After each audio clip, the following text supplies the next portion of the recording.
Being outside in the cooler weather is making me so excited for fall. But right now we head inside as Mel shows us a recipe you'll want to try for your next meal.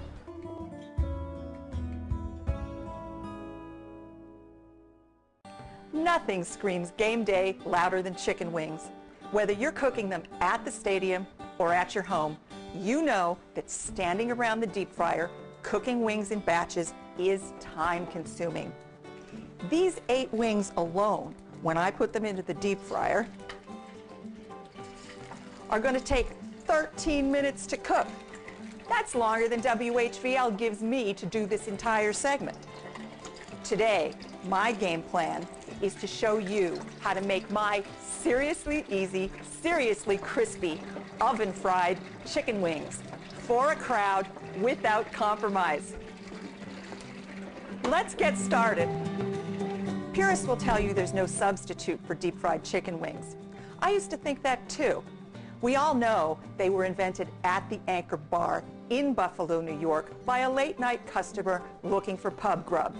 That's history, and I respect it. That said, chicken wings have enough internal and external fat to cook up really crispy in the oven, and that's what I'm doing now. I'm putting 2 dozen, that's about 4 pounds of chicken wings, in a bowl that has a tablespoon and a half of salt in the bottom of it, and the trick is to toss them not only with salt, but with a tablespoon of baking powder. Now, to make a long story short, there's going to be a chemical process here, and what happens is when I put these wings on this tray, I'm going to put them in the refrigerator overnight to air dry. And the salt and the baking powder are going to draw the excess liquids and fats from the wings and the skin to the surface, which means when they go into the oven, the liquid is going to evaporate really fast, and it's going to make the chicken wings super crispy. Once they're evenly coated in the baking powder and salt mixture, I'm just laying them flat, side by side, on a rack in a baking pan. And what I'm going to do is put these in the refrigerator overnight to air dry. For the same reason I told you before, it's going to draw the juices to the surface of the wings. So I've swapped out here today. I did a batch last night, and these are ready for the oven. And I'm just going to put them in at 475 degrees for about 55 minutes.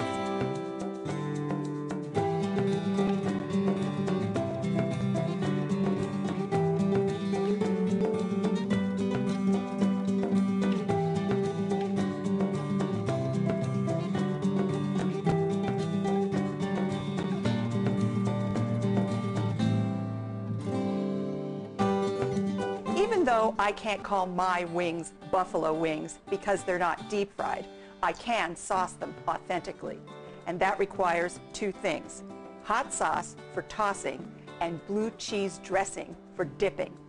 My hot sauce isn't even really a recipe. It's just a mixture of red hot and honey because I like it sweet and savory. But my blue cheese sauce is really special, and I'm going to make that now while my wings are finishing up in the oven. My buttermilk blue cheese and chive dressing is really special, and I serve it with a lot of things. It is sour cream, ½ a cup, and of course, like a lot of salad dressings, mayonnaise, ½ a cup.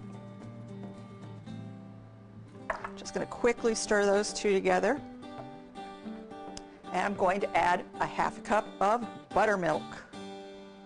Tangy, wonderful buttermilk.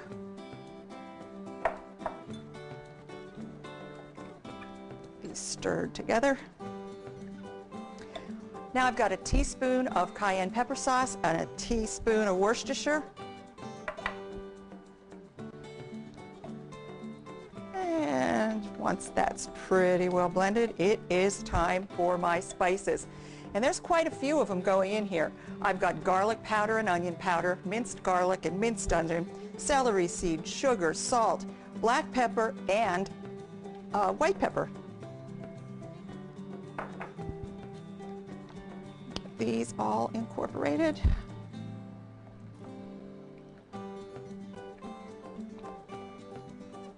It's time for the star of the show, blue cheese, a good helping of it. That's a whole cup, a generous cup.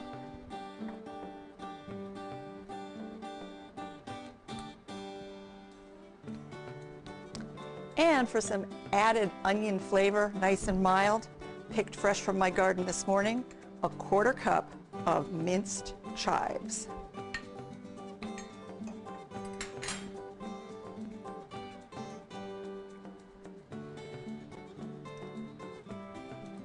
I'm just going to cover this bowl and put this in the refrigerator for about a half an hour, and it is going to thicken up, and then we're going to toss our wings. Our wings are out of the oven. They're super crispy on the outside, steaming hot, and it's time to toss them with a little bit of that wonderful cayenne honey sauce that I've made. And we're going to do that slowly because we don't want to drench them. We just want to coat them. And I'm going to start with about a half a cup, which is about 4 of these small ladles,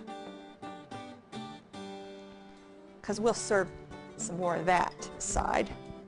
I'm just going to toss them. You can hear how crispy those are.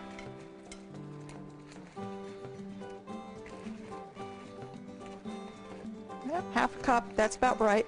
And I'm just going to keep tossing these for a minute or two until the crispy skins have soaked up some of that really sweet and savory sauce. And then it's time to eat. Chicken wings. They're user-friendly. All you need is your fingertips and a stack of napkins. Pick one up, give it a dip, and prepare to nibble, gnaw, and chew. And these wings are finger-licking, lip-smacking good. For these and all my recipes, just go to my website.